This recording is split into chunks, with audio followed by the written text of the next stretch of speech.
Great Ghost Stories of the Old West.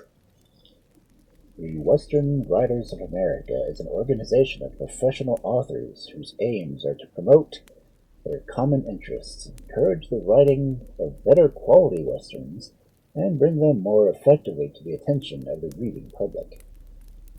The contributors in this volume are all members of the Western Writers of America. Introduction.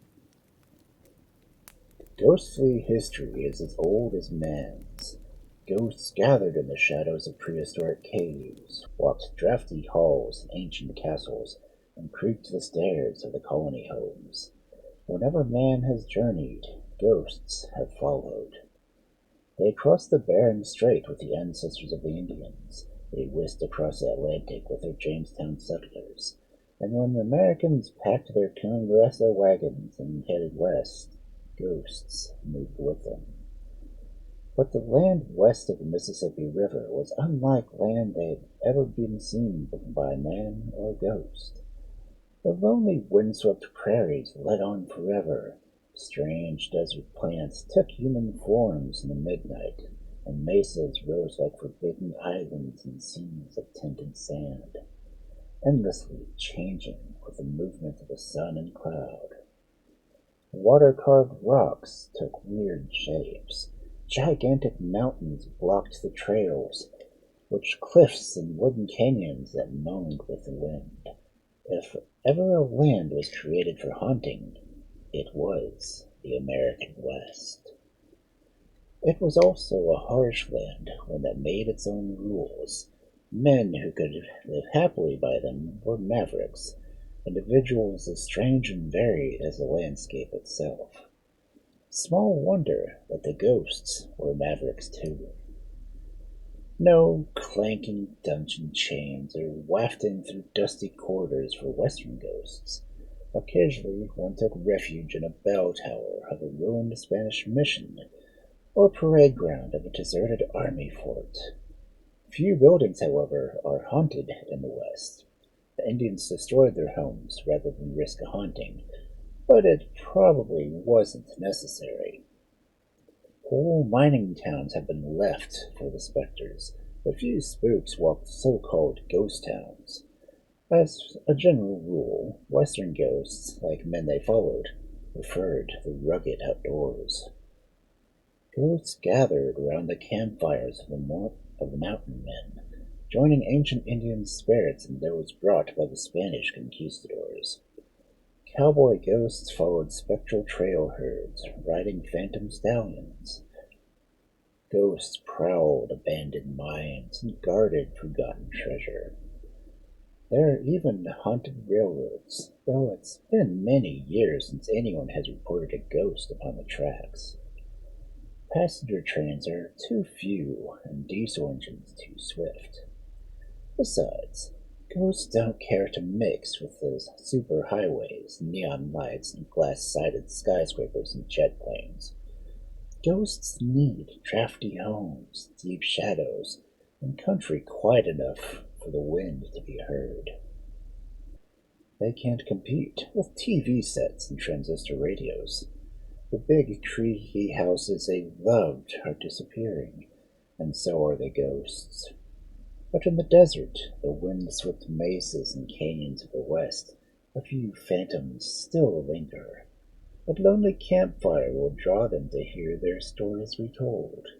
A solitary camp is giving way to camping trailers, crowded national parks and motels.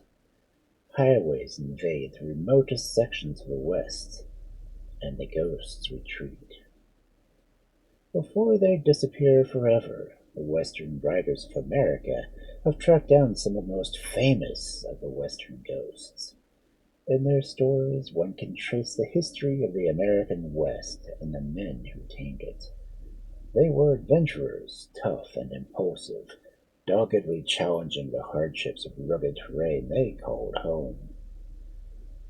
There were many men like Kennedy and the Trap, solitary mavericks who found in the plains and canyons of the American West a refuge from the world of men and the rules of society. It is not surprising that Kennedy's eerie, inexplicable story involves him in a mystical conspiracy with the strange and ruthless land he has chosen. New Mexico and the Spanish heritage in which so much Western history is rooted come to life in The Ghost Wolf of Thunder Mountain and Back Before the Moon.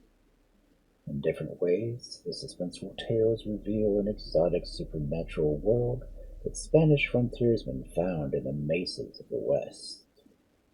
The Hexer gives glimpses into the domestic life of early settlers. It tells of the great influx of families who left their homes in the East to seek a better life in the unexplored territory of the Mississippi River. First, they answered the call of gold in California. Later, they discovered rich soil of the valleys and swamps. These men were not the mavericks, the loners. They brought their families and began to carve a community and a civilization out of the wilderness.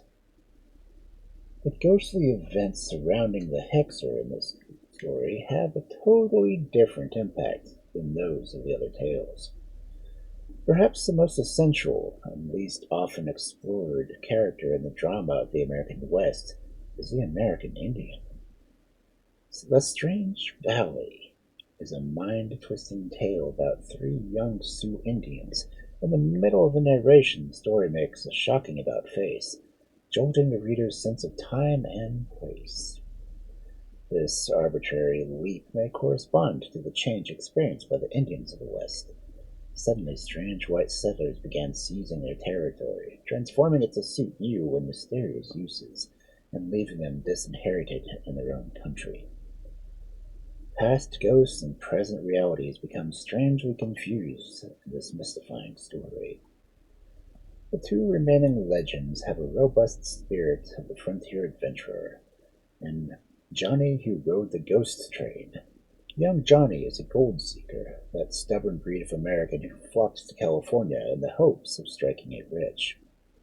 Chola, in The White Riders, is an old-time cowboy, most famous of the Western heroes. Their uncanny experiences derive from the classic and terrifying moment of being stranded, completely alone and without water, in the immense deserts of the West. The mysterious adventures that await these two men embody the romance and suspense of the frontier. In this volume, American ghosts are once again brought to life, reminding the modern reader of the otherworldly magic that continues to pervade the American plains, a magic which is old as the West itself. Eddie Baker.